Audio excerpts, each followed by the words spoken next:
دوستو، بزرگوں اور بھائیوں، ہم مسلمان ہیں۔ اللہ تبارک و تعالی نے جو دین برحق ہمیں عطا فرمایا ہے، وہ دین ہماری تمام ضروریات کو پورا کرتا ہے۔ ہمیں یہ حکم دیا گیا ہے کہ ہم اللہ سے جب بھی مانگیں دنیا اور آخرت کی بھلائی مانگیں۔ ہمارے ہاں چونکہ ایک بڑا طبقہ ایسا ہوتا ہے الا ماشاء اللہ جس کو دنیاوی ضروریات پوری طرح گھیر لیتی ہیں اور دنیا داری کے مسائل ذہن پر دل پر پوری طرح حاوی ہو جاتے ہیں۔ ہر وقت تصور یہی رہتا ہے کہ کسی طریقے سے میری دنیا داری مضبوط ہو جائے، میری دنیا داری مکمل ہو جائے، میرے روزمرہ کے کام پختہ ہو جائے۔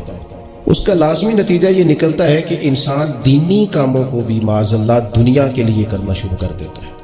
کعبۃ اللہ میں جا کر بھی، بیت اللہ شریف کا طواف کر کے بھی، حجر اسود کے بوسے کے بعد بھی، مقام ابراہیم پر نفل پڑھنے کے بعد بھی، حتیٰ کہ نبی اکرم صلی اللہ علیہ وسلم کی بارگاہ عالی مرتبت کی حاضری کے دوران بھی الا ماشاء اللہ لوگ دنیا ہی مانگتے رہتے ہیں۔ میرا فلانا کام ہو جائے، میرے بچوں کے معاملات سنور جائیں، فلاں کا مستقبل بہتر ہو جائے۔ دنیا کی خیر اللہ سے مانگنا برا نہیں، لیکن صرف دنیا ہی مانگنا اور اپنی آخرت کو فراموش کر دینا۔ اللہ فرماتے ہیں وَالْآخِرَةُ خَيْرٌ وَأَبْقَىٰ، آخرت تمہارے لیے بہتر بھی ہے اور ہمیشہ باقی رہنے والی بھی ہے۔ قرآن مجید نے سورہ بقرہ کے اندر قریش مکہ کی اس عادت کا ذکر کیا ہے۔ فرمایا جب وہ حج کرتے تو ان کا طریقہ یہ تھا کہ وَمِنَ النَّاسِ مَن يَقُولُ رَبَّنَا آتِنَا فِي الدُّنْيَا، ان میں سے کچھ لوگ یہ کہا کرتے تھے کہ یا اللہ ہمیں دنیا عطا کر دے، ہمیں دنیا دے دے۔ رب فرماتا ہے وَمَا لَهُ فِي الْآخِرَةِ مِنْ خَلَاقٍ، ان لوگوں کا آخرت میں کوئی حصہ نہیں۔ مانگی بھی ہے تو صرف دنیا، حج کر کے بھی دنیا، اللہ کے گھر جا کے بھی دنیا، شیخ کا بیعت ہو کے بھی دنیا، دینی محفل سے مراد بھی یہ، دینی اجتماعات کر کے بھی، دینی مدارس قائم کر کے بھی، خانقاہ کا مسجد کا ماحول بنا کے بھی، اس سے بھی مطالبہ فقط دنیا کا۔ ان کفار کی اس عادت کو ذکر کر کے ہمیں سمجھایا گیا کہ جو فقط دنیا مانگتا ہے اس کا آخرت میں کوئی حصہ، اور فرمایا کچھ لوگ ایسے ہیں وَمِنْهُمْ مَنْ يَقُولُ رَبَّنَا آتِنَا فِي الدُّنْيَا حَسَنَةً، اچھا انہوں نے دنیا بھی مانگی تو صرف دنیا مانگی، حسنہ نہیں مانگی۔ اور یہاں فرمایا کچھ لوگ ایسے ہیں جو رب سے کہتے ہیں یا اللہ ہمیں دنیا میں بھی بھلائی عطا فرما، دنیا بھی دے تو حسنہ دینا، وہ دنیا دینا جو ہمارے دین کو تقویت دے، وہ دنیا دینا جو ہمارے اعمال حسنہ کو مضبوط کرے، دینی معاملات کو تقویت دے، دنیا بھی وہی عطا فرما۔ اور ساتھ کہتے ہیں وَفِي الْآخِرَةِ حَسَنَةً، یا اللہ ہمیں آخرت میں بھی بھلائی ہی عطا فرما، وَقِنَا عَذَابَ النَّارِ، اور ہمیں دوزخ کے عذاب سے بچا، اولئک لہم نصیب مما کسبوا، فرمایا ایسوں کو ان کی کمائی ہی ملے گی، جو انہوں نے کیا ہے وہ خوش نصیبی انہیں ضرور میسر آئے گی، چونکہ دنیا بھی مانگ رہے، آخرت بھی مانگ رہے۔ ہمیشہ کوئی بھی کام کریں کسی قسم کا بھی، اس میں یہ دیکھیں کہ کیا اس میں میرے لیے کوئی ذخیرہ آخرت بنے گا، کیا یہ کام میری قبر میں، حشر میں، قیامت میں میرے لیے کوئی فائدہ مند ہوگا۔ میں بڑے درد سے عرض کرتا ہوں بعض لوگ دینی کام کرتے ہیں اور ان سے جب سوالات کیے جاتے ہیں تو وہ بعض اوقات تکلیف دہ معاملہ ہو جاتا ہے کہ اس دینی کام کے پیچھے بھی وہ والا خلوص نہیں جو ایک مسلمان کا رب اور رسول کے ساتھ ہونا چاہیے، اس دینی کام کے پیچھے بھی کچھ دنیاوی مقاصد موجود ہیں۔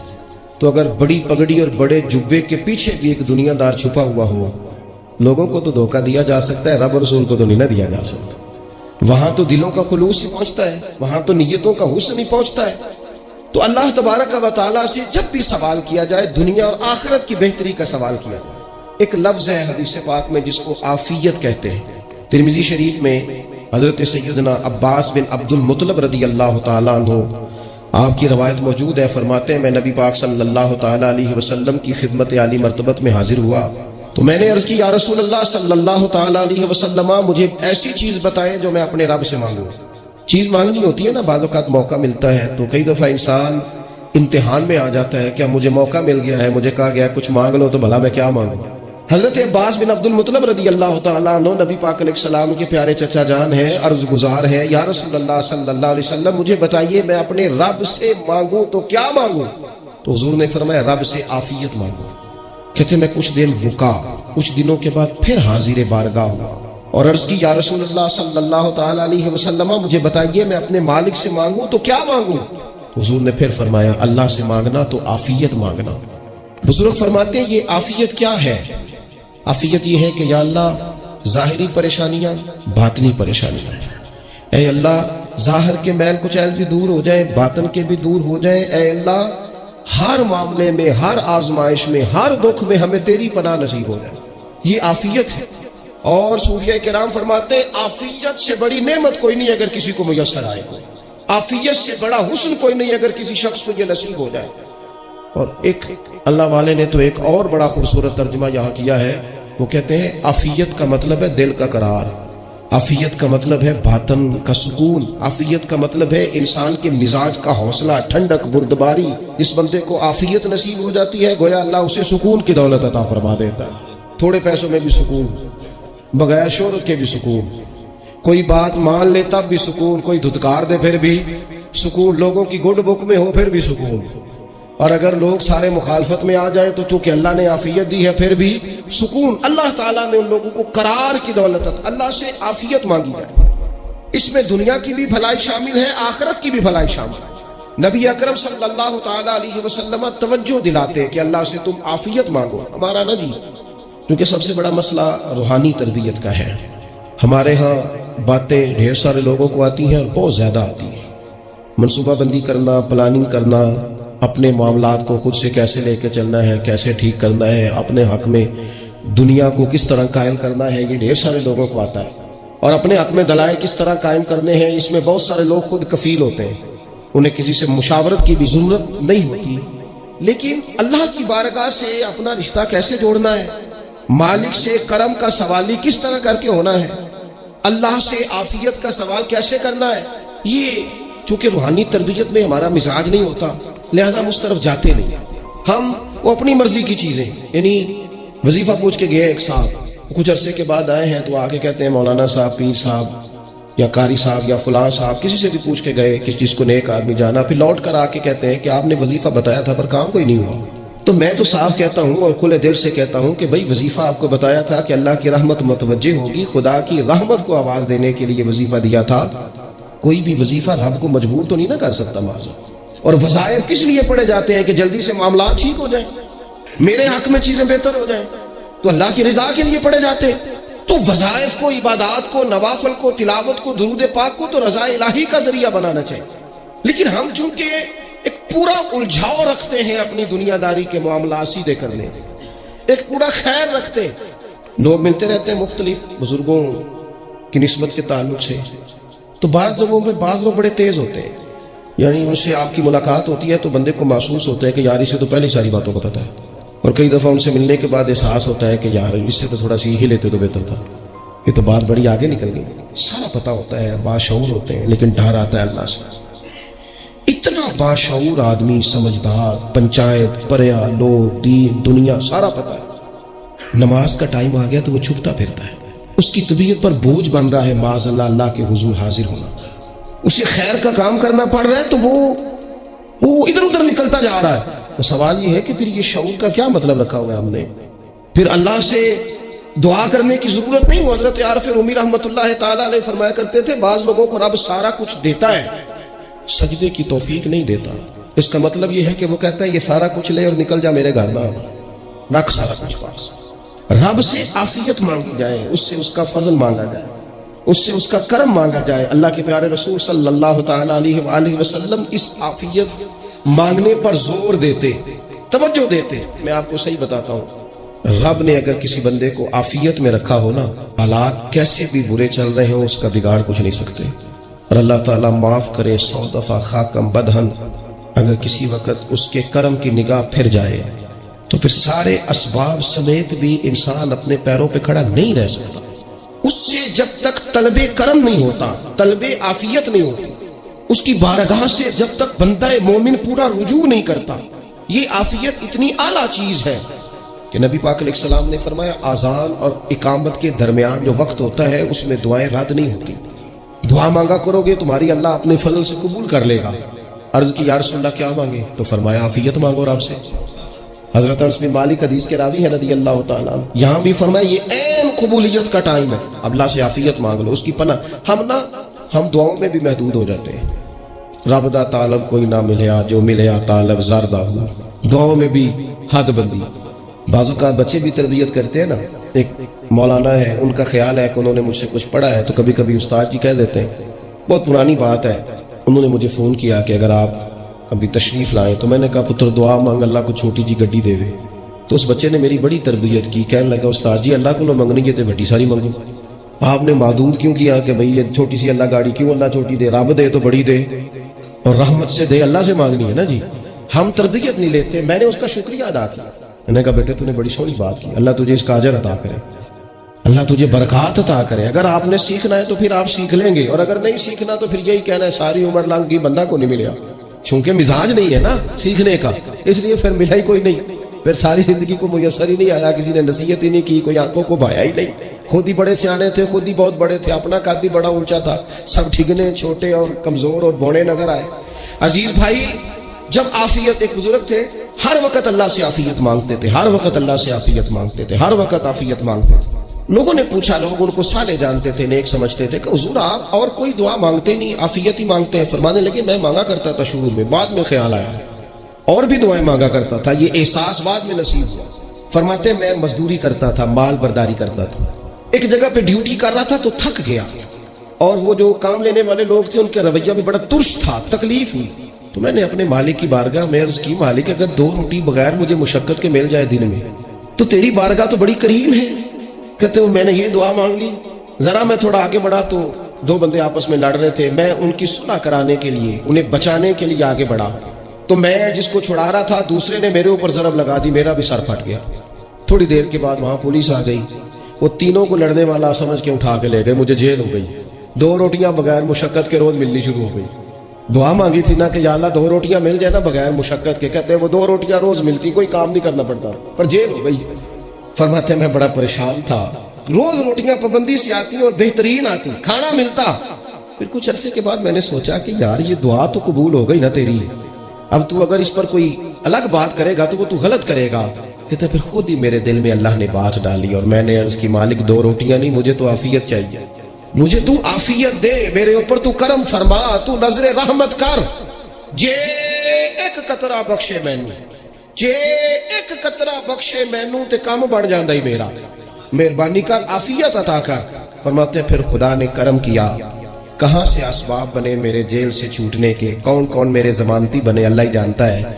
فرماتے ہیں دروازے بھی کھل گئے، رزق بھی ملتا ہے، صحت بھی میسر ہے، سجدہ بھی کر لیتا ہوں، سویرے تلاوت بھی کرتا ہوں، شام کو مدینے والے کی بارگاہ میں راج کے درود و سلام بھی عرض کرتا ہوں، میں ممکن ہوتا ہے تو کسی غریب کی داد رسی بھی کرتا ہوں. اب سمجھ آئی ہے ربنا آتنا فی الدنیا حسنۃ وفی الآخرۃ حسنۃ وقنا عذاب النار. اب سمجھ آئی ہے رب سے جب بھی مانگنا ہے عافیت ہی مانگنی ہے، اس سے کرم مانگ. ہم نے محدود دعائیں رکھی ہوئی ہیں، محدود، وہ جی فلانا کام میرا ہو جائے تو بھئی وہ ایک ہو گیا، اس کے بعد پھر نئی ٹینشن بن جائے گی. نہیں، میں جی بچوں کی شادی کر لوں جی پھر میں فارغ ہوں. آپ شادی کر کے دیکھیں، لاگے پتہ جائے گا کیسے فارغ ہوتے ہیں. آپ یہاں رکتے کیوں ہیں؟ آپ خدا سے عافیت کیوں نہیں طلب کرتے؟ اس کی بارگاہ سے وہ کیوں نہیں مانگتے کہ جو ایک قطرہ ملے تو دنیا اور آخرت کے سارے کام ہو جائے؟ اس سے اس کی رحمت کا سوال کرے، اس سے اس کے کرم کا سوال کرے. اللہ کی بارگاہ میں بھی حاضر ہونا، جچی تلی اور جناب ناپ تول کر اور محدود چیزوں کا سوال کرنا، مالک سے مانگے، اور وہ جب دیتا ہے تو دیتا بھی بے حساب ہی ہے. وہ جب عطا کرتا ہے تو کرم کے دروازے کھول کے عطا کرتا ہے، ورنہ تو ایک الجھن سے انسان نکلتا ہے دوسری میں الجھ جاتا ہے، ایک گتھی کو سلجھاتا ہے. پھر اقبال رو پڑے تھے، کہنے لگے میں عقل کی گتھیاں سلجھا چکا ہوں، یا رب مجھے صاحب جنوں کر دے. اللہ یہ بڑا میں نے ہیر پھیر دیکھ لیا، مجھے دیوانہ بنا، اب مجھے جنون ہو، اب میں کسی کے لیے رویا کروں، اب میں کسی کی یاد میں تڑپا کروں، اب میں رات کسی کے لیے میری آنکھیں بیدار رہیں. یہ بڑی ہو گئی دنیا داری، عقل کی گتھی حالانکہ نہیں سلجھتی، پر اقبال کہتے ہیں عقل کی گتھیاں سلجھا چکا ہوں، یا رب مجھے صاحب جنوں کر دے. اور پھر کہنے لگے بجھی عشق کی آگ اندھیر ہے. اب یہ مسلمان نہیں، یہ خاک کا ڈھیر ہے، تو مٹی بن کے رہ گئے. کیا کہاں اپنی ساری توجہات کا قبلہ کس چیز کو میرے عزیزوں؟ اللہ سے عافیت. نبی پاک علیہ الصلوۃ والسلام نے ایک شخص سے پوچھا کیا دعا مانگ رہے ہو؟ تو اس نے کہا یا رسول اللہ میں اللہ کی بارگاہ میں صبر کا سوال کر رہا ہوں. تو حضور فرمانے لگے صبر تو مصیبت پر ہوتا ہے. یا رسول اللہ پھر کیا مانگنا؟ آپ ان جملوں اور لفظوں کی گہرائی کو سمجھیں. صبر کے لیے تو پہلے مصیبت آئے گی، پھر صبر آئے گا. تو یا رسول اللہ کیا مانگوں؟ فرمایا تو رب سے عافیت مانگ. مانا کیا ہے؟ مصیبت آئے کیوں؟ اللہ تجھے اپنی حفاظت کے حصار میں لے لے، وہ وقت ہی کیوں آئے کہ جب تیری طبیعت الجھ جائے، جب تو پریشان ہو جائے، جب تو تو اللہ سے عافیت مانگنا. جب تو عافیت مانگے گا تو اگر کبھی مشکل آئے گی بھی نا تو خدا پھر اپنے فضل سے مشکل سے نکلنے میں رستہ بھی بڑی جلدی عطا فرمائے گا اور تیرے اوپر فضل فرمائے گا. اگر عافیت، یہ جو ہم نبی پاک کی امت ہے نا، تو یہ ہمارے گرد اللہ کے فضل اور اس کی رحمت کا حصار ہے. یہ حصار ہے ہمارے گرد. وہ درویش نے کہا تھا نا کہ کروں شکر کتنا اور کروں فخر کتنا کہ تیرے کرم نے مجھے فائز المرام کیا. دیکھو بنا کے سید عالم کا امتی مجھ کو گناہ سے پہلے ہی بخشش کا انتظام کیا. ابھی میں نے غلطی کی نہیں لیکن مجھے حضور کا غلام بنا دیا، بخشش کا بندوبست پہلے ہو گیا. اپنے مالک سے بیمار بھی اس سے عافیت مانگے، مقروض بھی اس سے عافیت مانگے، بے اولاد بھی اس سے عافیت ہی مانگے، صاحب اولاد بھی اس سے عافیت ہی مانگے. جو دولت کے حصول کے رزق حلال کے خواہش مند ہے وہ بھی اس سے عافیت مانگے، اور جن کی جھولی اس نے بھر دی ہے وہ بھی اپنے رب سے عافیت ہی مانگے. مالک سے جب سوال کرے، ایک بزرگ تھے انہوں نے تو اپنی انگوٹھی میں لکھوا لیا تھا کہ یا اللہ مجھے عافیت عطا فرما. اور جب بھی دیکھتا ہوں یاد آ جاتا ہے کہ اللہ سے عافیت مانگنی ہے. اپنے مالک کی بارگاہ کے اندر دیکھو، میں نے دیکھا ہے وہ کسی نے کہا تھا کہ تیری خواہش ہے کہ وہ تیری آرزو کرے پوری، اور میری خواہش ہے کہ تیری آرزو بدل جائے. کچھ لوگ ایسی خواہشات بھی لے کے آتے ہیں کہ جو پوری نہ ہو تو بہتر ہوتا ہے. اس لیے آپ کو پتہ ہے موت مانگنا جائز نہیں دی. مسائل سے گھبرا کر، مشکلات سے گھبرا کر، زندگی کے مد و جزر سے پریشان ہو کر موت کا سوال کرنا جائز نہیں. کس طرح جائز ہے؟ ان لفظوں کے ساتھ دعا کر سکتا ہے کہ یا اللہ جب تک میری زندگی بہتر ہے مجھے زندہ رکھ، اور جب میرا دنیا سے جانا بہتر ہے پھر تو مجھے اپنی بارگاہ میں بلا دے. یہ بھی کیا ہے؟ یہ بھی عافیت کا سوال ہے کہ یا اللہ رکھ بھی تب تک جب تک رہنا بہتر ہے. نبی پاک نے بھی ارذل العمر ہونے سے پناہ مانگی. ہمارا یہ مزاج بن گیا ہے کہ ہم اپنے حق میں ایسی چیزوں کا سوال کر رہے ہوتے ہیں جو کئی دفعہ ہمیں مل جائے تو ہمارا نقصان کرے. قرآن حکیم ایک جگہ پہ اللہ کریم نے فرمایا ہے کہ اگر سب لوگوں کو مال دے دوں تو بغاوت کریں، فساد ہو جائے. کیا مانا؟ کہ اپنا نقصان کر بیٹھے لوگ. ہم اپنے مالک کی بارگاہ میں بعض ایسی چیزوں کے سوالی ہیں کہ جو ہمارے لیے ٹھیک نہیں ہے، ہمیں اس کے کرم پر چھوڑنا ہے، اس سے عافیت مانگنا. اور بعض لوگ، کیونکہ میں کہہ چکا ہوں شروع میں کہ ہماری دینی روحانی تربیت نہیں ہوتی اور ہم کہیں سے باقاعدہ اسباق لینے کے قائل ہی نہیں ہوتے، پوری تربیت کا ہمارا مزاج ہی نہیں ہوتا، اپنی عقل اور اپنا شعور اور اپنے حساب سے ہم زندگی کو بتانا چاہتے ہیں. اور یہ جو میرا دور ہے یہ ویسے ہی الجھا ہوا زمانہ ہے، اللہ ماشاءاللہ. پتہ نہیں کوئی کیا بول رہا ہے، کوئی کیا کہہ رہا ہے، ایسے ہے جیسے کوئی میلہ لگا ہوا ہے اور کان پڑی آواز سنائی نہیں دے رہی. جس کی دکان پر کوئی گاہک نہیں وہ بھی کہہ رہا لائنیں بنا رہے. ایسا الجھا ماحول ہے اور ایسی آزمائش ہے کہ لوگ بیچارے پریشان ہیں.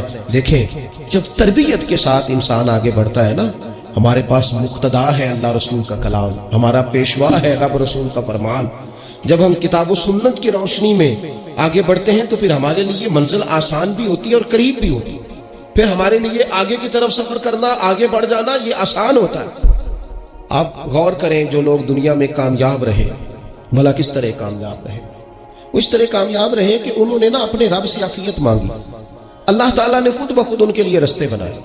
آپ تاریخ پڑھیں گے بعض لوگوں کی تو لگ نہیں رہا تھا کہ وہ اتنی کامیابی حاصل کریں گے. دیکھ لیں آپ حضرت غوث اعظم جیلانی رضی اللہ تعالیٰ عنہ بغداد شریف تشریف لاتے ہیں تو ان کی کیفیت یہ ہے کہ پتے کھا کے گزارا کرنا پڑتا ہے. یعنی پیچھے کوئی ایسا بیک گراؤنڈ کسی کا بنایا ہوا ادارہ، کوئی بڑی خانقاہ، کوئی بڑے لمبے چوڑے والد صاحب کے مریدین، کوئی بڑا لمبا سلسلہ نہیں مل رہا.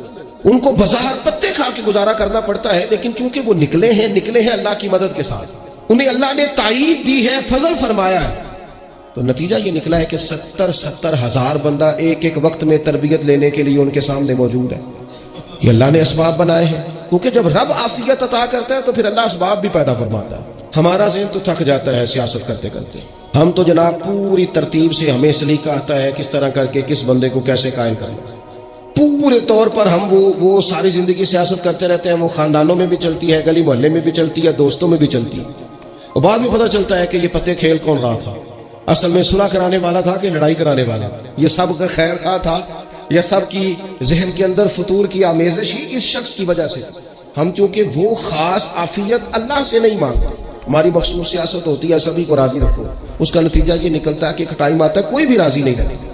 ہم اگر اپنے مالک کی طرف رجحان کریں اور اللہ نے جو ہمیں شعور دیا ہے اس شعور کو لے کر اللہ کی بارگاہ کی طرف بڑھے. آپ یقین کریں اعلیٰ حضرت بریلوی رحمۃ اللہ علیہ کی کتابیں ہیں، ایک ایک کتاب پر پی ایچ ڈی ہو رہی ہے، اور انہوں نے 150 سال پہلے بیٹھ کر جو کچھ لکھا تھا بئی نہیں لفظ بلفظ اس کی ضرورت آج محسوس ہو رہی ہے اور آنے والے وقت میں بڑھ رہی ہے.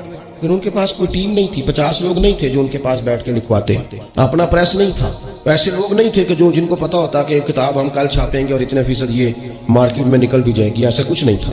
کیا تھا؟ اللہ کی مدد ساتھ تھی، تائید ایزوی ساتھ تھی، اللہ نے اپنی عافیت میں رکھا تھا. قرآن مجید کی آیت کا ترجمہ کرتے ہیں نا اعلیٰ حضرت اہدنا الصراط المستقیم، یا اللہ ہمیں سیدھی راہ پہ چلا. بہت سارے مفسرین نے کہا اے اللہ ہمیں سیدھا راستہ دکھا. فرماتے ہیں اے اللہ ہمیں سیدھی راہ پر چلا. تو کسی نے کہا حضور یہ چلا اور دکھا میں کیا فرق ہے؟ فرمانے لگے دکھانے کا مطلب یہ ہوتا ہے کہ کسی نے پوچھا میں نے گجرانوالہ جانا ہے، تو دکھانا یہ ہے کہ اسے کہا یہاں سے باہر نکلو، روڈ پہ چڑھ جاؤ، سیدھے جاؤ گے، ایک پول آئے گا اسے کراس کرنا، نیچے اترنا، وہاں سے شہر شروع ہو جائے. پھر اس نے اگر کوئی اندرونی جگہ شہر کی پوچھ لی تو اس کو کہا کہ رائٹ ہو جانا، پھر لیفٹ ہو جانا، پھر آگے کسی سے مزید. یہ ہے راستہ دکھانا اور ایک ہے چلانا. اس نے کہا میں نے گجرانوالہ جانا ہے، تو اس نے کہا ساتھ بیٹھنا میری گاڑی پہ، جہاں تو نے جانا ہے میں چھوڑ کے آتا ہوں. یہ راستے پہ چلانا ہے، یہ مقام تفکر ہے. آپ اس پر غور فرمائیں گے. کہتے ہیں یا اللہ تو ہمیں راستہ دکھائے گا اور دکھاتا ہے، لیکن چاروں جانب شیطان بھی تو بیٹھا ہے نا، فتنے بھی تو ہے نا. تو اگر تیری رحمت ساتھ ساتھ رہے، مانا کہ محبت کے سفر میں ہر گام پہ 100 مشکل ہے، لیکن یہ سفر آسان بھی ہے اگر ساتھ تمہارا ہو جائے. اگر تو ساتھ چلے تو پھر یہ سفر مشکل ہے. ہارون رشید نا اپنے محل کی چھت پہ ٹہل رہا تھا، سب سے اوپر والے چوارے پر، نیچے سے حضرت بہلول دانا گزر رہے تھے، اوپر اس کے ساتھ سپاہی بھی تھے، گن مین بھی تھے. اس نے کہا یہ بابا تو ذرا اوپر اٹھاؤ. انہوں نے ایک ڈولی، ایک ٹوکری سمجھ لیں، اس کو رسیاں باندھ کے نیچے پھینکا. نیچے جو سپاہی تھے ان کو کہا کہ یہ بابا جی کو پکڑ کے اس میں بٹھاؤ. انہوں نے جبرن تھاما بابا جی کو، اس میں ڈالا، اوپر والوں نے کھینچ لیا. 2-3 منٹ لگے. ہارون رشید کے سامنے حضرت بہلول دانا پہنچ گئے تو تھوڑے ناراض بھی ہوئے کہ یہ کوئی طریقہ تو نہیں نا بلانے کا. ملاقات ہوئی تو کہا کیوں بلایا؟ کہنے لگا ایک مسئلہ پوچھنا تھا. فرمانے لگے بادشاہ ہے نا، تیرے مسئلے پوچھنے کا بھی اپنا ہی انداز ہے، پوچھ مسئلہ. کہنے لگا بابا پوچھنا تھا کہ آپ اللہ تک کیسے پہنچے؟ حضرت بہلول دانا چپ کر گئے. 2-4 منٹ کے بعد کہنے لگے جس طرح ابھی زمین سے تیرے تک نہیں پہنچا، بالکل اسی طرح پہنچ گیا اور رب کریم کی بارگاہ تھا. وہ بھی جو اس نے کرم فرمایا ہے، ورنہ میں تو نہیں سمجھتا کہ میں پہنچ گیا، وہ بھی اگر تیری خوش گمانی ہے. ہارون رشید کہنے لگا مجھے سمجھ نہیں آئی. فرمانے لگے تو بادشاہ جو ہے اتنی جلدی کیسے سمجھ میں آئے گی تجھے بات؟ فرمانے لگے اگر میں تجھ سے ملنا چاہتا نا تو میں ایک درخواست لکھتا، پھر کسی وزیر سے سفارشی سائن کراتا، پھر وہ جمع کراتا، پھر مجھے ٹائم ملتا کہ فلاں دن فلاں تاریخ فلاں ٹائم آ جانا، پھر آ کے میں لائن میں لگتا. پھر بھی تو بادشاہ ہے، تیرا موڈ بنتا ملنے کا کہ نہ بنتا. جب میں چاہتا تو پتہ نہیں کتنا ٹائم لگ جاتا، جب تو نے چاہا ہے نا تو 1 منٹ بھی نہیں لگا. فرمانے لگے میں نے دعویٰ ہی نہیں کیا کہ میں جدوجہد کر کے پہنچوں گا، میں نے تو رب کی بارگاہ میں عاجزی کی ہے، پھر رب نے کرم فرمایا ہے، اسی نے مہربانی کی ہے. مانا کہ محبت کے سفر میں ہر گام پہ 100 مشکل ہے، لیکن یہ سفر آسان بھی ہے اگر ساتھ تمہارا ہو جائے. اس کے کرم کا ساتھ رہا ہے، اس سے عافیت مانگی ہے، اپنے آپ کو اس کے سپرد کیا ہے تو اس نے کرم کر دیا. جب تک یہ مزاج نہیں ہم بناتے کہ مالک سے عافیت کا سوال کریں، اپنے آپ کو اپنے رب کے حوالے کر دیں، اس کی رحمتوں کے سپرد کر دیں، اتنی دیر تک زندگی میں ٹھہراؤ نہیں آتا، قرار نہیں آتا. مشکات میں موجود ہے اللہ کے پیارے رسول صلی اللہ تعالی علیہ وسلم ایمانداری کے لیے گئے تو صحابہ کرام فرماتے ہیں وہ بندہ نا اتنا پتلا نحیف اور لاغر ہو گیا تھا جس طرح چڑیا کا بچہ ہوتا ہے، کمزوری ضعف طاری تھا. تو محبوب کریم نے اسے دیکھا تو بڑے کریمانہ انداز میں کریم فرمانے لگے تو کوئی دعا نہیں مانگتا، تو عافیت نہیں مانگتا اللہ سے؟ عرض کی یا رسول اللہ صلی اللہ تعالی علیہ وسلم میں نے اپنے رب کی بارگاہ میں عرض کی ہے مالک قیامت کا عذاب بڑا سخت ہے، میں نہیں برداشت کر سکتا، تو نے اگر مجھے کوئی سزا دینی ہے تو یہی دے لے، قیامت کو نہ دینا. کہتے محبوب فرمانے لگے سبحان اللہ، او خدا کے بندے تو رب کی سزا دنیا میں بھی نہیں سہ سکتا.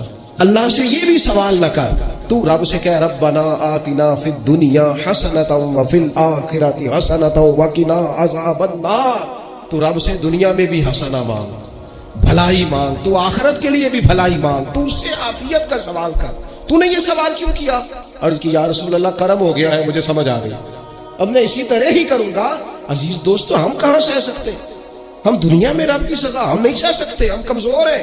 تو گرمی نہیں سہ سکتے، شدید سردی نہیں سہ سکتے، شدت کی بھوک لوگ نہیں سہ سکتے، کوئی آزمائش نہیں سہ سکتے۔ وہ جو لوگ بعض اوقات کہہ دیتے ہیں نا کہ فلاں چیز ہمارے اعمال کا نتیجہ ہے، تو میں کیا کرتا ہوں، نہ کو یار ہم تو یہ بھی نہیں سہ سکتے، ہم کہاں برداشت کر سکتے ہیں، ہمیں تو وہ معاف ہی فرمائے، ہم حساب والے ہیں ہی نہیں، ہم تو صرف معافی والے ہیں۔ ہم سے نہ حساب پوچھے، اس نے حساب پوچھا تو پھر تو بڑی مشکل ہو جائے گی، اگر اس نے حساب پوچھا تو بڑی رسوائی ہو جائے گی، اگر حساب پوچھا تو مشکلات سامنے دکھائی دینے لگ جائیں گی۔ ہم سے تو وہ درگزر والا معاملہ کرے، ہم سے تو وہ کہے جا میں نے معبود کے صدقے تجھے معاف کیا، جا تیرے لیے رحمت اور بخشش والا فیصلہ کیا۔ وہ کوئی سبب، اس کی رحمت کسی سبب کو دیکھ لے اور درگزر کر لے۔ تو آج کی پوری گفتگو میں آج آپ کو بڑی ذمہ داری سے یہ گزارش کر رہا ہوں، اللہ سے عافیت مانگے، ہر وقت عافیت مانگے۔ میری سالوں سے روٹین ہے، میں دعا مانگتا ہوں، اللہم انا نسألک العفو والعافیت فی الدین والدنیا والآخرہ۔ اور یہ خاموش تبلیغ ہوتی رہی، میں مانگتا رہا، کئی بچوں کو ویسے یاد ہو گئی، اس کو یاد کر لیں، اللہ سے عافیت مانگے، دین میں، دنیا میں، آخرت میں، اس کو اپنا مزاج بنائیں۔ 3 وظیفے آپ کی خدمت میں عرض کر دیں۔ سخت مشکل جب آتی تھی نا، تو صحابہ پڑھا کرتے تھے حسبنا اللہ و نعم الوکیل، نعم المولا، پڑھیے گا حسبنا اللہ و نعم المولا و نعم النصیر۔ اس کا معنی بڑا خوبصورت ہے، بالکل سادہ سا مختصر سا معنی کرے نا تو اس کا معنی یہ ہے، میرے لیے اللہ ہی کافی ہے، اللہ میرا مددگار ہے، اللہ بہترین مددگار ہے، اللہ بہترین کفایت کرنے والا ہے۔ اس وظیفے کو نہیں چھوڑے اور اس کے معنی سمیت اس کو یاد رکھیں، آپ محسوس کریں گے طبیعت طاقتور ہو گئی ہے، روح طاقتور ہو گئی، اس کو بھولنا نہیں۔ اور دوسرا آپ سے عرض کرنا ہے کہ اعلیٰ حضرت، چونکہ ہم سلسلہ طریقت میں فاضل بریلوی سے وابستہ ہیں اور باقی جتنے بھی لوگ ہیں سارے ماشاءاللہ انہی سے وابستہ ہیں، اعلیٰ حضرت نا لا حول ولا قوت الا باللہ العلی العظیم پڑھنے کی بڑی فضیلت بیان کرتے ہیں۔ یہ ایسا وظیفہ ہے جو سب کو آتا ہے نا ماشاءاللہ۔ نبی پاک علیہ السلام نے فرمایا یہ اللہ کے عرش کے خزانوں میں سے خزانہ ہے۔ اعلیٰ حضرت فرماتے ہیں 99 دفعہ پڑھو لا حول ولا قوت الا باللہ العلی العظیم، فرمایا اللہ تعالیٰ تمہیں 99 بیماریوں سے شفا دے گا، اور اس میں سب سے چھوٹی بیماری ٹینشن کی بیماری ہے، سب سے چھوٹی بیماری غم کی بیماری ہے، چھوٹی، باقی بڑی بڑی ہوگی۔ اس وظیفے کو نہیں آپ نے چھوڑنا اور یہ پابندی کرنی ہے، کریں گے انشاءاللہ تعالی۔ اور تیسرا وظیفہ ہے درود پاک۔ یہ بندہ درود پاک پڑھتا ہے تو پتہ ہوتا کیا ہے، 1 بار پڑھو تو 10 رحمتیں، 2 بار پڑھو تو 3 بار پڑھو تو 4 دفعہ پڑھو تو پھر تو چاروں جانب رحمت ہی رحمت ہو جاتی ہے۔ درود پاک کو کبھی نہ چھوڑو اپنی زندگی میں۔ آج آپ اپنے آپ سے عہد کریں، کوئی رات ایسی نہ گزرے کہ درود پاک پڑھے بغیر ہمیں نہیں ڈالے۔ یہ ذہن بنے، یہ 2 وظیفے اور تیسرا درود پاک۔ چوتھی بات آپ کی خدمت میں یہ عرض کرنی ہے کہ رمضان شریف آ گیا ہے۔ رمضان شریف کا قرآن پاک سے اس لیے گہرا تعلق ہے کہ شہر رمضان الذی انزل فیہ القرآن، رمضان کا وہ مہینہ ہے جس میں اللہ نے قرآن نازل فرمایا ہے۔ اس ماہ مقدس میں قرآن مجید کے ساتھ اس طرح کی دلچسپی پیدا کریں کہ جن کا ناظرہ ٹھیک نہیں ہے وہ قرآن مجید ناظرہ ٹھیک کریں، اور جن کا ناظرہ درست ہے وہ کنز الایمان لے لیں، خزائن العرفان تفسیر لے لیں، اور ایک رکوع کم از کم صبح میں، ایک شام، اور پورا پارا پڑھیں، پھر تو لطف نصیب ہو جائے۔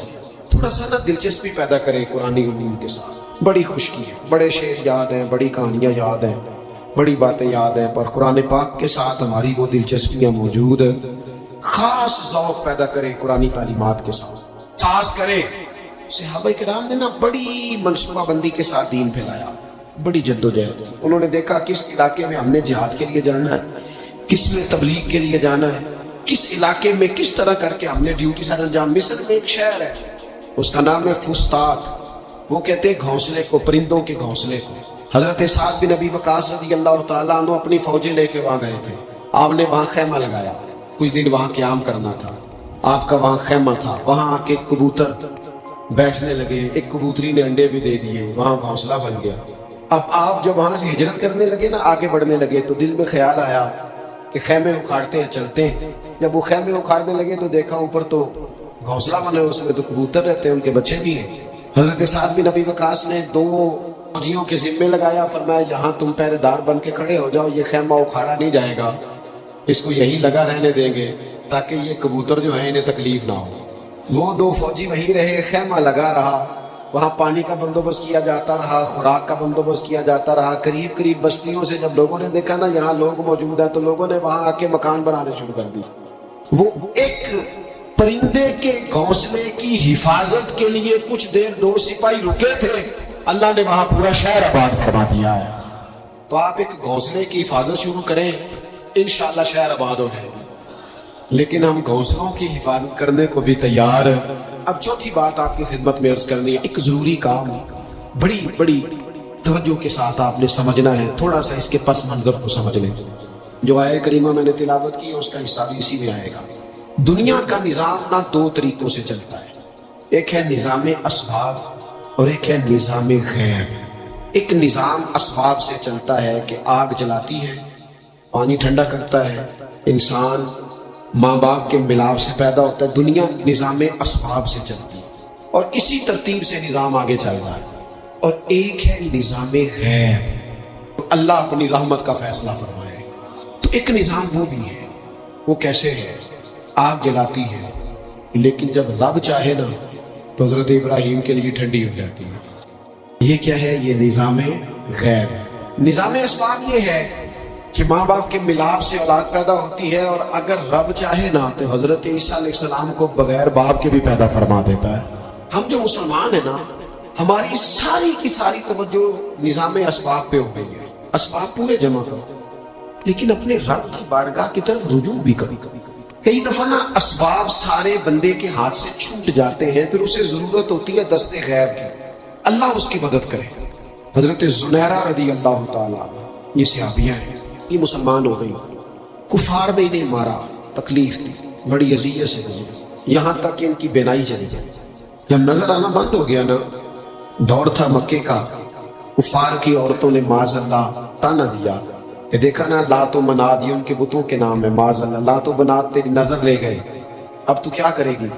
انہوں نے جب یہ تانا دیا تو جناب زنیرہ رضی اللہ تعالیٰ عنہ نا ایمان، عقیدہ، یقین، توکل، اللہ کی بارگاہ کی طرف رجوع، سارے حوصلے جمع کر کے کہنے لگی چپ کرو، اگر میرا رب چاہے گا تو اسی طرح میری آنکھیں واپس لوٹا دے گا، پورے توکل سے۔ اور پھر آپ نے دعا مانگی، اے اللہ مہربانی فرما، یہ مجھے تانا دیتے ہیں کہ اگر تو نے دل مسلم کی دل جوئی نہیں تو تانا دیں گے بت کے مسلم کا خدا کوئی نہیں۔ مالک مہربانی فرما، وہ رجوع اللہ کیا، رات کو سوئی تھی تو آنکھوں میں روشنی نہیں تھی، جب صبح اٹھی تو دونوں آنکھوں کو اللہ نے روشن فرما دیا تھا۔ میں عرض کر رہا ہوں کہ وقت ہے ہمارے اوپر کہ اب ہمیں اپنے رب کی بارگاہ کی طرف رجوع کرنا چاہیے۔ جب بندہ اللہ کی جانب رجوع کرتا ہے نا، نبی پاک علیہ السلام نے فرمایا جب تم استغفار کرتے ہو نا تو اللہ ہر مشکل سے نکلنے کے لیے تمہیں رستہ عطا فرماتا ہے، اور اللہ تمہیں وہاں سے رزق عطا کرتا ہے جہاں سے تمہارا کبھی گمان بھی نہیں گیا ہوتا۔ کبھی نہ توجہ کریں، جب پوری طرح ٹوٹ جائے نا پھر توجہ کریں رب کی جانب، جب پوری کوشش کریں کام نہ ہو تو پھر بیٹھ جائیں اپنے مالک کی بارگاہ، مالک اسباب جمع کر لیا اب تو مدد فرما۔ جب پوری طرح حضرت ابراہیم علیہ السلام کے پاس مہمان بڑے آیا کرتے تھے، مہمان نواز بھی بڑے تھے، بغیر مہمان کے کھانا ہی نہیں کھاتے تھے، بڑے مہمان نواز۔ تو قحط پڑ گیا مصر میں، غلہ ہی نہیں ملتا۔ حضرت ابراہیم کا ایک دوست تھا، آپ فلسطین میں تھے، وہ مصر میں تھا، آپ نے اس کے پاس اونٹ بھیجے کہ 4-5 اونٹوں پر غلہ اناج رکھ کے مجھے روانہ کر تاکہ میں اپنے جو میرے پاس مہمان جمع ہیں ان کو کھانا تو دے سکوں۔ اونٹ روانہ ہو گئے، حضرت حکیم الامت مفتی احمد یار خان صاحب رحمۃ اللہ لکھا ہے، چلے جائے اونٹ۔ اب مہمان جمع ہیں، ان کو بھی خبر دے دی گئی ہے کہ آپ فکر نہ کریں، غلہ مصر سے آنے لگا ہے، کھانا ملے گا۔ لیکن جب وہاں اٹھ گئے تو انہوں نے کہا قحط چونکہ بہت زیادہ تھا، اناج ساری ہم تقسیم کر چکے ہیں، اب تو ہمارے پاس غلہ نہیں ہے۔ وہ خالی آ گئے واپس۔ جب وہ خالی واپس آ رہے تھے نا اونٹ، تو جو آپ کے خدام لینے گئے تھے ان کے دلوں میں یہ خیال آیا کہ ہم اگر خالی واپس جائیں گے تو وہ جو مہمان ہیں وہ دیکھیں گے تو وہ تو بڑی آس امید لگائے بیٹھے ہیں کہ ہمیں آج کھانا ملے گا، تو وہ تو بیچارے مایوس ہو جائیں گے۔ انہوں نے اس طرح کیا کہ رستے میں کچھ ریت بھر لی ان بوریوں میں اور اونٹوں پہ ان کو رکھ لیا تاکہ پھر جا کے حضرت ابراہیم سے عرض کریں گے، وہ خود ہی لوگوں کو سمجھا دیں گے، ایسے خالی اونٹ لے جانا بہتر نہیں۔ حضرت حکیم الامت رحمۃ اللہ علیہ لکھتے کہ حضرت ابراہیم علیہ السلام آرام فرما تھے، خدام نے جا کے اندر جہاں وہ سامان رکھا جاتا تھا وہاں